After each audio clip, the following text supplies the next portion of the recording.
Un animal sauvage restera toujours un animal sauvage, même si sa captivité est perpétuelle, c'est-à-dire même s'il est né en captivité et qu'il mourra en captivité.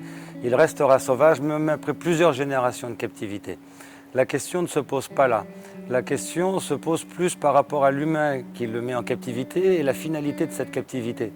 Moi, ça m'a posé un problème, pas psychologique, mais philosophique.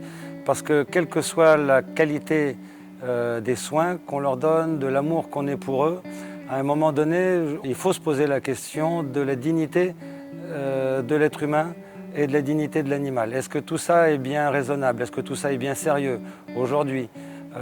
Quand on pense que cette captivité-là a pour but de présenter des animaux dans un spectacle à des enfants. Et en plus, à une période où on sait que ce sont des animaux en voie d'extinction, dans une période d'extinction de masse de plein d'espèces de la biodiversité. Toutes ces questions-là doivent être prises en compte, mais pas seulement par des penseurs ou des politiques ou des journalistes, mais aussi par les gens de cirque, parce qu'on est les premiers acteurs de cette captivité.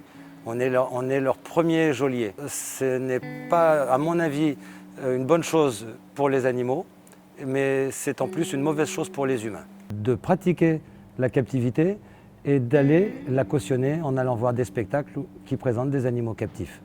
Si on réfléchit bien, si 70% aujourd'hui de la population condamne l'exploitation animale de divertissement, il faut se poser la question, est-ce qu'on est légitime de continuer dans cette voie? Surtout que pour exploiter ces animaux dans le divertissement, vu qu'ils sont dangereux, il faut les mettre en prison, il faut les encager, il faut obligatoirement les mettre en captivité.